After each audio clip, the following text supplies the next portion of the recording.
अस्सलामु अलैकुम वरहमतुल्लाहि वबरकातुहू। बिस्मिल्लाह वस्सलातु वस्सलामु अला रसूलिल्लाह। मुअज़्ज़ज़ नाज़रीन किराम, आज का जो वाक़या है, इस वाक़े के रावी डॉक्टर फ़हद अल-हुज़ली हैं। वो कहने लगे कि मैं एक दफ़ा इस्तांबुल गया हुआ था, दोपहर का वक्त था, मुझे भूख लगी हुई थी। मैं एक रेस्टोरेंट में गया तो मैंने इधर उधर देखा, सारी टेबलें भरी हुई है। अब अकेला खाना जी भी नहीं चाहता। मेरी ख्वाहिश थी कि मेरे पास कोई आदमी आओ जिसके साथ मैं गपशप भी करूं और उसका खाना भी।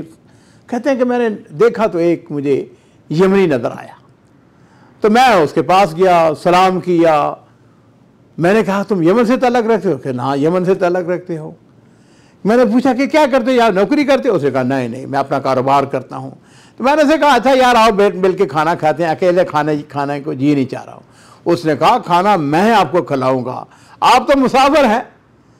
खैर, कहता है जी कि मैं उसके साथ टेबल पे बैठ गया, खाने का ऑर्डर दे दिया गया और खाना भी हम खा रहे हैं। और मैंने उससे पूछा कि तुम यहाँ पे यमन से कैसे आ गए? लो जी, उसने अपना किस्सा बयान करना शुरू किया। नाज़रीन इकराम, वो यमनी अपना वाक़या बयान करते हुए कहता है कि मैं सनआ में पैदा हुआ, अपने भाइयों में सबसे छोटा। एक दफ़ा ऐसा हुआ कि मेरे अपने बड़े भाई के साथ कोई लड़ाई हो गई, मेरे भाई ने मुझको बहुत मारा। लो जी, मैं शिकायत लेके अपने वालिद के पास गया, वालिद ने मेरी बात नहीं सुनी और मुझको मारा। इतना मारा कि मैंने नीयत कर ली कि मैंने अब बस घर में नहीं रहना। मैंने कुछ पैसे मेरी जेब में थे, मैंने पासपोर्ट लिया, घर से नाराज़ होकर बाहर निकल आया। लो जी, मैं बसों के अड्डे पे आ गया, लोग उम्रे के लिए जा रहे थे। कहता है जी कि मैं बस पे सवार हुआ, मक्का मुकरमा आ गया, पहले आके उम्रा किया, मैंने मेहनत मजदूरी शुरू कर दी। इस दौरान में हज का मौसम आ गया। कहता जी मेरी एक खुशकिस्मती कह ली कि मुझे तुर्की हुज्जाज की खिदमत का मौका मिल गया। मैं भाग कर उनकी खिदमत करता, उनका सामान उठाता, चीज़ें ला कर देता। वो लोग बड़े खुश थे। जब हज का मौसम ख़त्म हुआ, वो जाने लगे, तो उनमें से एक मुझको कहने लगा कि अगर तुम्हें मजदूरी की ज़रूरत है, पैसा चाहिए, तो तुम ऐसा करो कि मेरे पास आ जाओ, तुर्की में क्यों नहीं आ जाते? मैंने कहा मैं तो उसको वहाँ पर कोई किसी को नहीं जानता। उसने अपना जेब से कार्ड निकालो, उसे देखो बात सुनो कि जिस वक्त तुम इस्तांबुल पहुँच जाओ ना, इस टेलीफोन के ऊपर मुझको फ़ोन करना और मैं तुम्हें नौकरी या अपने पास दिलवा दूंगा या किसी के पास। लो जी, कहता है कि हज का जब सीज़न ख़त्म हुआ तो उसके बाद जाहिर बात है कि वो हज्जाज के जाने के बाद वहाँ पर ज़्यादा मजदूरी नहीं रही। उस ज़माने में बसें चलती थी, यानी सऊदी अरब से पहले उर्दन, उर्दन से शाम और शाम से फिर तुर्की। और मेरा अपना अंदाज़ा है, मैं उस ज़माने में यहाँ पर सऊदी अरब में था, तकरीबन को 150-200 रियाल उस वक़्त कराया था इस्तांबुल तक का। खैर 24 घंटे में बस वहाँ पे पहुँचा देती थी। लो जी, हुआ यूँ कि ये कहता है कि मैं इस्तांबुल आ गया। मैंने अपने दोस्त को फ़ोन किया, मैंने उसे कहा कि मैं यहाँ पहुँच गया हूँ, मेरी मदद करो। उससे कहा देखो इस वक्त मेरे पास नौकरी नहीं है, लेकिन मेरा एक दोस्त है, उसके गुलाब के फूलों के खेत हैं, हफ्ते में एक दिन आता है और यहाँ पर आकर गुलाब के फूल बेचता है। लोग इन फूलों को शादियों के लिए इस्तेमाल करते हैं। तुम ऐसा करो, उसका इंतज़ार करो, मैं उससे बात करता हूँ। तो जी नाज़रीन किराम, किस्से को मुख्तसर करते हुए वो आदमी जो है वो मेरे पास आया। उसको आदमी की ज़रूरत थी, गुलाब के खेतों को पानी दे, खेतों में ट्यूबवेल लगा हुआ है, उसे मुकर्रर वक्त पर चलाए। उसके अलावा वो लोग जिनको वो फूल बेचते हैं वो आकर पैसे दे जाते हैं, वो पैसे जो है उनको संभाल ले। वो कहता है कि जब उसने मुझको ये काम बताया, मैंने कहा ये काम तो कोई मुश्किल नहीं है, ये तो बड़े आराम से कर लेता हूँ। उसने बड़े एक माकूल तनख्वाह मुझको बताई। लो जी, आपस में हमारा वादा हो गया। तो मैं उस तुर्की की गाड़ी में बैठा और स्पार्टा नामी एक शहर था, वहाँ पे आ गया। वहाँ पर इस जो तुर्की था उसके खेत थे, कई एकड़ पर वही बाग, हर तरफ गुलाब के फूल थे। लोग जो है इन फूलों से इत्र भी बनाते थे। और गुलाब का इत्र नाज़रीन किराम आपको पता है कि बड़ा महंगे दामों बिकता है। कहता है कि उस तुर्की ने मुझको बाग के कोने में रिहाइश दे दी। मैंने अपनी नई ज़िंदगी का आगाज़ किया। मैं ट्यूबवेल चलाता, खेतों को पानी देता, लोगों से पैसे वसूल करके पूरी ईमानदारी से अपने मालों को अदा कर देता। आहिस्ता आहिस्ता मैंने तुर्की ज़बान सीखना शुरू कर दी। अब मुझे पता चल गया कि ये जो फूल लेके जाते हैं वो अमूमन जब शादी होती है तो शादी के मौके पर दुल्हन के कमरे को उससे सजाते हैं। खैर, मैंने जब देखा कि लोग जो है वो इत्र भी बनाते हैं, तो जिस शख्स के पास मैं काम करता था बड़ा नफीस इंसान था। वो मुझे मुकर्रर वक़्त पर लीरों में तनख्वाह दे देता, मेरे पास रकम जमा होती चली गई। लेकिन मेरे अंदर शौक़ था, जज्बा था कि मैंने आगे बढ़ना है, मैंने यहाँ पे नहीं रुकना। मैं हर वक्त सोचता रहता था और मेरी तमन्ना यह थी कि मैं किसी आला मुकाम पर पहुँचूँ। तो जी मैंने क्या किया, मैंने एक दिन अपने मालिक से कहा कि मैं उम्रे के लिए मक्का मुकर्रमा जाना चाहता हूँ। उससे कहा चले जाओ। कहते मैं बस पे बैठा और मक्का मुकर्रमा आ गया। उम्रा करने के बाद जब हरम शरीफ से बाहर निकला तो मक्का मुकर्रमा के अंदर इतरियात की बड़ी मशहूर दुकान है अब्दुल समद कुरैशी, उसका मुझको बोर्ड नजर आया। कहते मैं दुकान में दाखिल हुआ, वहां पर मिस्री सेलमैन था। मैंने उसे पूछा कि सबसे बेहतरीन इत्र कौन सा है। उसने कहा कि सबसे जो बेहतरीन इत्र है वो ताइफ के गुलाब के फूलों का इत्र होता है और उसकी कीमत 3000 रियाल फी तोला होती है। और दूसरे दर्जे का जो इत्र है वो इस्तांबुल का होता है जो 1500 रियाल फी तोला होता है। कहता है कि मैं उसके साथ गपशप लगाने लगा। उससे मुझे बताया कि ये जो इत्र है ना, ये जो बड़े अमीर लोग हैं, उमरा हैं, वो इसको इस्तेमाल करते हैं। मैंने उसे पूछा यार साथी ये बताओ कि ये ताइफ पे इत्र किस जगह बनता है। कहने लगा ताइफ से पहले एक बस्ती है जिसका नाम हदा है। हदा के अंदर मेरा एक चचाजाद भाई है, वो उस फैक्ट्री में काम करता है और वहाँ पर वो यही इत्र बनाते हैं। मैंने उसे कहा कि ऐसा हो सकता है कि मैं तुम्हारे चचाजाद भाई से मिलूँ। उसने कहा कोई बात ही नहीं है। लो जी, मैंने क्या किया, मैंने उसकी मिन्नत समाजत की। उसने अपने चचाजाद भाई था उसको फ़ोन कर दिया। कहता मैं ताइफ जाने वाली बस में बैठा, 1.5-2 घंटे में हदा पहुंच गया।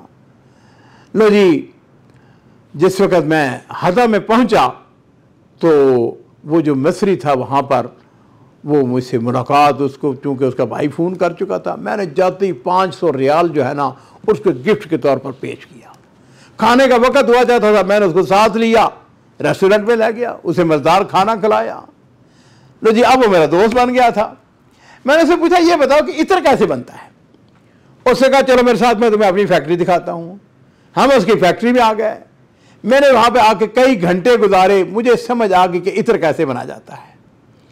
लो जी, मैंने उस मिस्री से गुजारिश की कि मुझको ये बताओ कि ये गुलाब के फूलों को जो बड़ी बड़ी देगों में पकाया जाता है और उसके साथ मुख्तलिफ पाइप लगे होते हैं, ये फैक्ट्री कहाँ से मिलती है।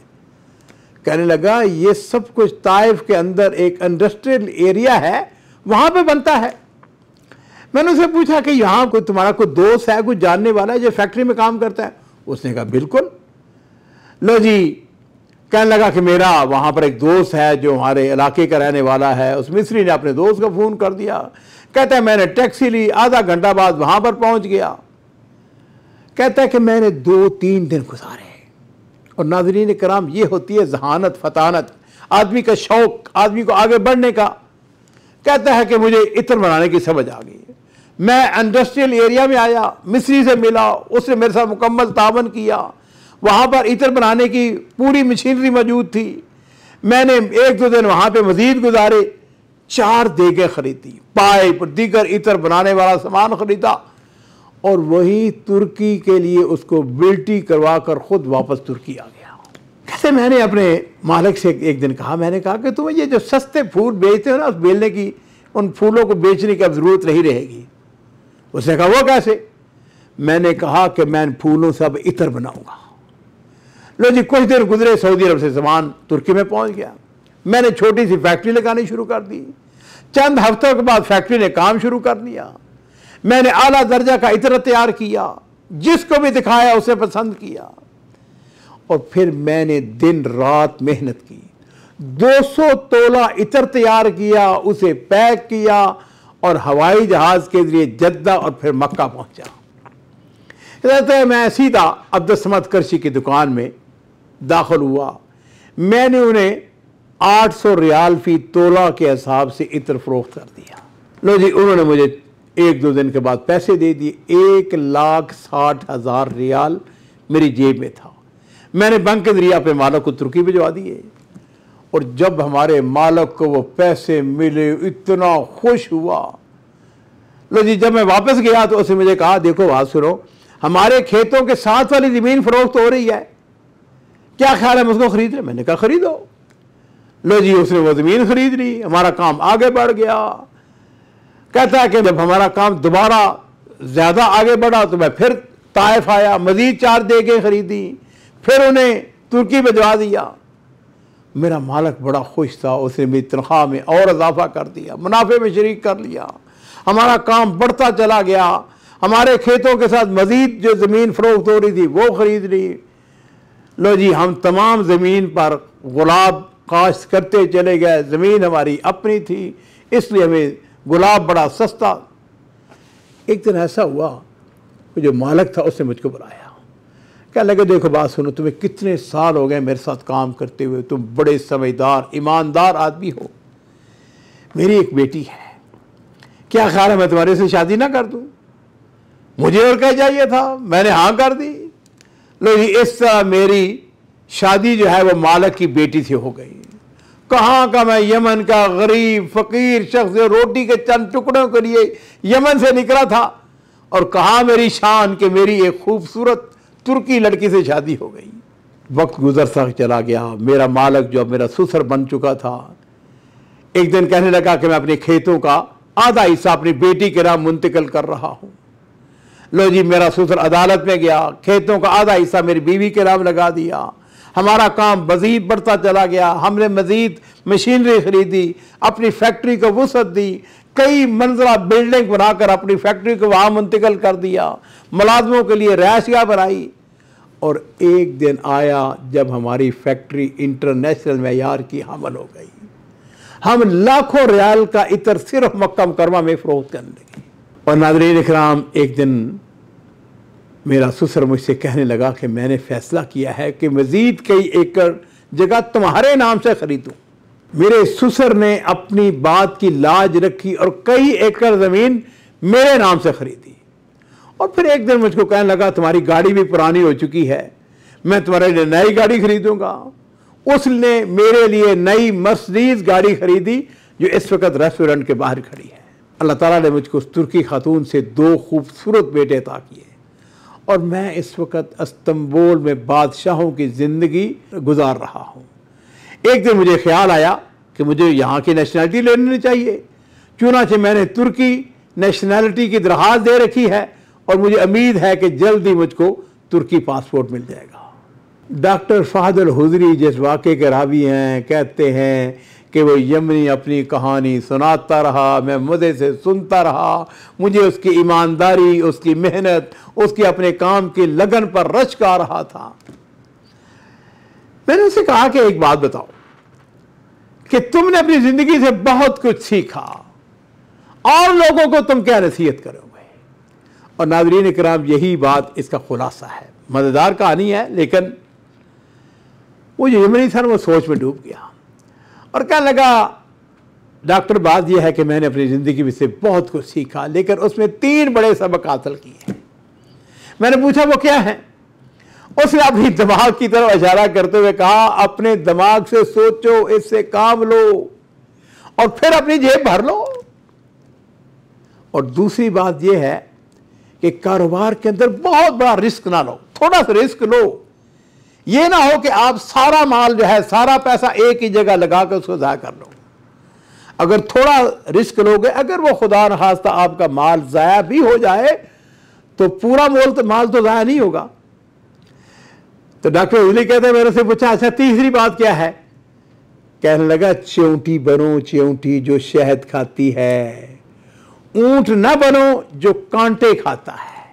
डॉक्टर फहद कहते हैं कि मेरी बड़ी दिली तमन्ना है कि मैं इस यमनी से एक मरतबा फिर मुलाकात करूं और इस अक्लमंद से मज़ीद बातें सुनूं और उससे सीखूं।